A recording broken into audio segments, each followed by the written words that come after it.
Sir ഇപ്പോൾ ഈ അഴിമതിക്കെതിരെ ഉള്ള പ്രവർത്തനങ്ങളാണല്ലോ നടപ്പിലാക്കിയിട്ടുണ്ടായത്. അപ്പോൾ അങ്ങനെയുള്ള സിറ്റുവേഷനിൽ ഒരുപാട് മേഖലകൾ സാർ ഇതുവരെ വർക്ക് ചെയ്തിട്ടുമുണ്ട്.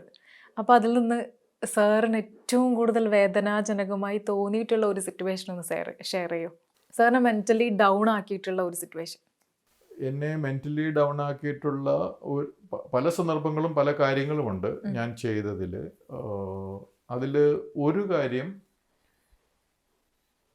2016 അഴിമതി വിരുദ്ധ ദിനത്തിൽ ഡിസംബർ 9 കേരളത്തിൽ അഴിമതി തടയാൻ വേണ്ടി 2 മൊബൈൽ ആപ്പുകൾ കേരളത്തിൻ്റെ അന്നത്തെ മുഖ്യമന്ത്രി ശ്രീ പിണറായി വിജയൻ ഉദ്ഘാടനം ചെയ്തു.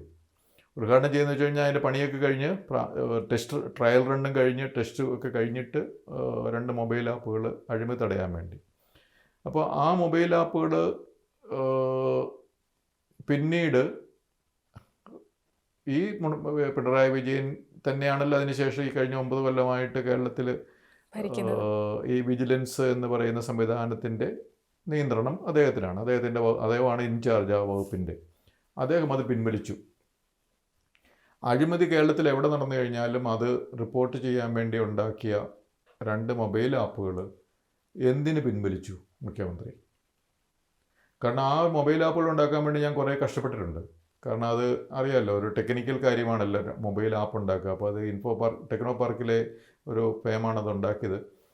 വേറൊരു എറണാകുളത്തുള്ളൊരു ഫേമും ഒരു സോഫ്റ്റ്വെയർ ഫേമാണ് ഉണ്ടാക്കിയത്. അപ്പോൾ ഇവർ ഇടയ്ക്കിടയ്ക്ക് വന്നിട്ട് പല സംശയങ്ങൾ ചോദിക്കുക, എനിക്ക് പ്രസൻറ്റേഷൻ തരും. അപ്പോൾ നമ്മളതിൻ്റെ അഭിപ്രായം പറയും. നമ്മുടെ ഉദ്യോഗസ്ഥരുടെ ഇത് പ്രാവർത്തികമാക്കാൻ വേണ്ടിയുള്ള കുറേയധികം ഒരു സോഫ്റ്റ്വെയർ ഉണ്ടാക്കുമ്പോഴത്തേക്കും അല്ലെങ്കിൽ മൊബൈൽ ആപ്പ് ഉണ്ടാക്കുമ്പോഴത്തേക്കും കുറേയധികം എഫേർട്ട് അതിൻ്റെ പുറകിൽ ആവശ്യമുണ്ട്. എന്നിട്ട് അത് പല സ്റ്റേജിൽ കൂടെ നമ്മളത് റിലീസ് ചെയ്ത് ടെസ്റ്റ് ചെയ്ത് എല്ലാ ജില്ലകളിൽ നിന്നുള്ള അവിടുത്തെ അഴിമതികൾ ഓരോരുത്തർ നാട്ടുകാരെ കൊണ്ടും ടെസ്റ്റ് ചെയ്ത് ട്രയൽ റൺ കഴിഞ്ഞ ശേഷമാണ് 2016 ഡിസംബർ 9 ഉദ്ഘാടനം നടത്തുന്നത്. പക്ഷേ അത് 2017 തന്നെ അത് ശ്രീ പിണറായി വിജയൻ്റെ നിയന്ത്രണത്തിലുള്ള വിജിലൻസ് അത് പിൻവലിച്ചു. അപ്പോൾ ഒരു വിജിലൻസ് ഡയറക്ടറുടെ നേതൃത്വത്തിൽ ഇത്രയും എഫേർട്ട് എടുത്ത് അതിന് സർക്കാരിൻ്റെ പണവും ചിലവാക്കിയതാണ്. അപ്പോൾ അതിനുശേഷം അത് പിൻവലിച്ചെങ്കിൽ ശ്രീ പിണറായി വിജയൻ ഉദ്ഘാടനം നടത്തി കാര്യം പിൻവലിക്കണമെങ്കിൽ പുള്ളി തന്നെ അല്ലേ പിൻവലിക്കത്തുള്ളൂ, വേറെ ആർക്കും പിൻവലിക്കാൻ പറ്റില്ല. കാരണം പിണറായി വിജയൻ ഉദ്ഘാടനം നടത്തുകയാണല്ലോ, അത് പിൻവലിക്കണേ അദ്ദേഹം തന്നെയാണ്. അപ്പോൾ അദ്ദേഹം എന്തിന് പിൻവലിച്ചു എന്നുള്ളത് തീർച്ചയായിട്ടും എനിക്കൊരു വിഷമമുണ്ടാക്കിയൊരു കാര്യമാണ്. അതേപോലെ തന്നെ രണ്ടാമത് വിഷമമുണ്ടാക്കിയൊരു കാര്യമാണ് വിജിലൻസിൽ ഒരു റിസർച്ച് ആൻഡ് ട്രെയിനിങ് വിങ് എന്ന് പറഞ്ഞ ഒരു വിങ് തുടങ്ങിയിരുന്നു. അതിന് ഞാൻ കുറേ സമയം ഇപ്പം ഞാൻ കളഞ്ഞെന്ന് പറയും, അന്ന് സമയം ചെലവഴിച്ച ഒരു കാര്യമാണ്. കേരളത്തിൽ ഈ പോലീസിൽ ഉന്നത വിദ്യാഭ്യാസമുള്ളവർ PSC ഒക്കെ എഴുതി വരുന്നുണ്ട്. അപ്പോൾ അവർ പരിശീലനത്തിന് തൃശ്ശൂർ പോലീസ് അക്കാഡമിയിൽ പരിശീലനം നടത്തുന്നുണ്ട്. അതിൽ ആ ഒരു വർഷം post graduate degree, professional degree, PhD ഒക്കെ ഉള്ള പോലീസുകാരുണ്ടായിരുന്നു. അപ്പോൾ അവരുടെ ലിസ്റ്റ് ഞാൻ പോലീസ് അക്കാഡമിയിൽ നിന്ന് എടുത്തു. അതിൻ്റെ ഉദ്ദേശം എന്ന് വെച്ച് കഴിഞ്ഞാൽ ഈ പോസ്റ്റ് ഗ്രാജുവേഷൻ കഴിഞ്ഞ് കഴിഞ്ഞാൽ അല്ലെ പ്രൊഫഷണൽ ഡിഗ്രി ഒക്കെ കഴിഞ്ഞ് കഴിഞ്ഞാൽ അവർക്ക് ഒരു പ്രോജക്റ്റിൻ്റെ എങ്കിലും റിസർച്ച് ചെയ്തിട്ടുണ്ടാവുമല്ലോ. അപ്പോൾ റിസർച്ച് എന്താണെന്നൊക്കെ ഒരുവിധം ഒരു ഗ്രാഹ്യം ഉണ്ടാവും. അപ്പോൾ റിസർച്ച് വിങ് തുടങ്ങാൻ വേണ്ടിയിട്ടാണ്. അപ്പോൾ അങ്ങനെ ഏകദേശം 130ഓളം പോലീസുകാരെ ആ വർഷം എനിക്ക് കിട്ടി.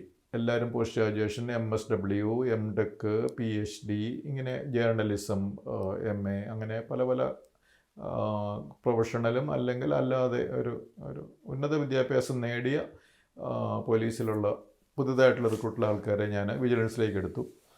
അപ്പോൾ വിജിലൻസിലേക്ക് എടുത്തേക്ക് അവർക്ക് ഞാൻ തന്നെ പരിശീലനം, അതുപോലെ ബാക്കി വിവരമുള്ള കുറേ ആൾക്കാരെ, റിസർച്ച് അറിയാവുന്നവരെ അല്ലാത്തവരെയൊക്കെ പരിശീലനം നൽകി.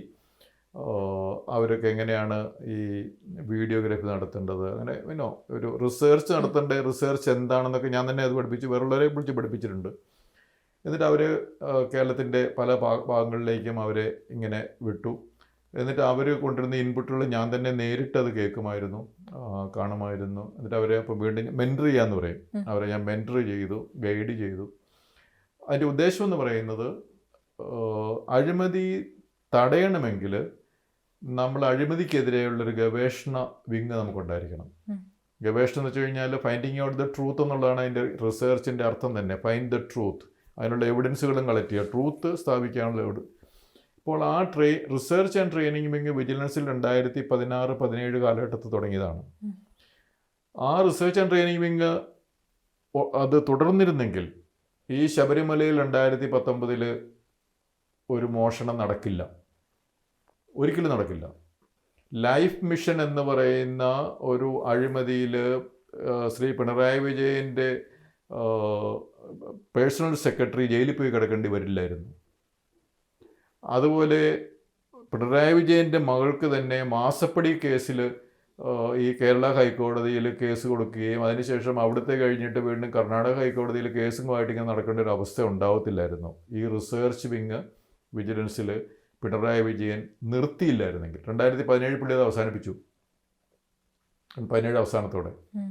2017 അവസാനം അല്ല, 2018 ആയപ്പോഴത്തേനും ഈ റിസർച്ച് വിങ് അവസാനിച്ചു. കേരളത്തിൽ അഴിമതിക്കെതിരെ ഗവേഷണം നടത്തണ്ട എന്ന് ശ്രീ പിണറായി വിജയൻ തീരുമാനിച്ചതുകൊണ്ടാണ് ശബരിമലയിൽ ഈ മോഷണം 2019 മുതൽ നടക്കാൻ തുടങ്ങിയത്.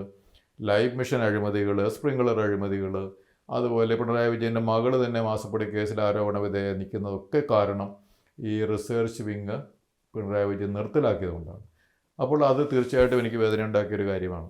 കാരണം കേരളത്തിൽ അഴിമതി ഉണ്ടാവരുത് എന്ന് ആഗ്രഹിച്ച് വളരെയധികം സമയം സ്പെൻഡ് ചെയ്ത്, അതേപോലെ ഞാൻ പഠിച്ച കാര്യങ്ങളൊക്കെ അവർക്ക് പറഞ്ഞും കൊടുത്താണ് റിസർച്ച് വിങ് അവരെ ട്രെയിൻ ചെയ്ത്, അവരെ മെൻറ്റർ ചെയ്ത്, ഗൈഡ് ചെയ്ത് ഡെവലപ്പ് ചെയ്ത് വന്ന ഒരു വിങ്ങിനെ നിർത്തലാക്കിയത് വിഷമമുണ്ടാക്കിയൊരു കാര്യമാണ്.